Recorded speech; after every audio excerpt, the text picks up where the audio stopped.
ఒక అందమైన ఊరిలో సృజన అనే ఒక తెలివైన అమ్మాయి ఉండేది. ఆమెకు చదువు అంటే చాలా ఇష్టం. రోజూ స్కూల్కు, సాయంత్రం ట్యూషన్లకు నడిచి వెళ్లడం వల్ల ఆమె చాలా అలసిపోయేది. ఇంటికొచ్చేసరికి చాలా సమయం అయిపోయేది. దారిలో తన స్నేహితులు మరియు ఇతరులు స్కూటర్లపై హాయిగా వెళ్లడం చూసి సృజన ముచ్చటపడేది. నాకు కూడా ఒక స్కూటీ ఉంటే అంత బాగుంటుంది, సమయం ఆదా అవుతుంది, నేను మరిన్ని విషయాలు నేర్చుకోవచ్చు అని ఆమె మనసులో అనుకునేది. ఒక సాయంత్రం సృజన ధైర్యం చేసి తన మనసులోని మాటను తండ్రి రాఘవ్తో చెప్పాలని నిశ్చయించుకుంది. రాఘవ్ ఎప్పుడూ తన కూతురు ఎదుగుదలను ప్రోత్సహించేవారు.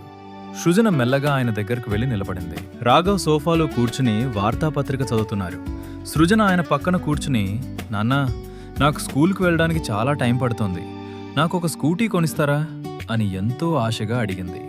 రాఘవ్ పత్రికను పక్కన పెట్టి, అలాగే సృజన, నువ్వు చాలా కష్టపడి చదువుతున్నావు, నీకు తప్పకుండా స్కూటీ కొనిస్తాను, నీకు ఏ మోడల్ కావాలో చెప్పు అన్నారు.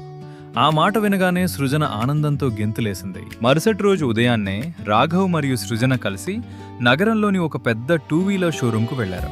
అక్కడ రంగురంగుల స్కూటర్లు వరుసగా పేర్చున్నాయి. ఆ మెరుపులను చూసి సృజన కళ్ళు చెదిరిపోయాయి. షోరూంలో సేల్స్ గర్ల్ వాణి వారికి స్వాగతం పలికింది. రాఘవ్ ఆమెతో మాట్లాడుతూ, మా అమ్మాయికి మంచి మైలేజ్ ఇచ్చే సౌకర్యవంతమైన స్కూటర్ చూపించండి అని అడిగారు. వాణి రకరకాల బ్రోచర్లను చూపిస్తూ వివరించడం మొదలుపెట్టింది. వాణి ఎన్నో కొత్త మోడళ్లను చూపిస్తున్నా సృజన దృష్టి మాత్రం షోరూం మధ్యలో ఉన్న ఒక ప్రత్యేకమైన బండిపై పడింది. ఆమె మెల్లగా ఆ బండి వైపు నడిచింది. వాణి ఆమె ఉత్సాహాన్ని గమనించి ఆ బండి దగ్గరకు వచ్చింది. అదొక యాక్టివా 110 సీసీ.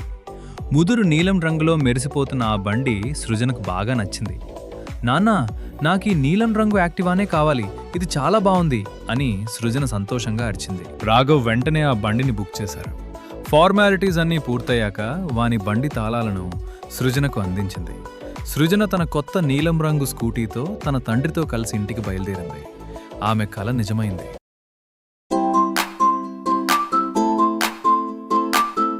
ఇలా వీడియోలు కావాలి అంటే దయచేసి ఫాలో అవ్వండి.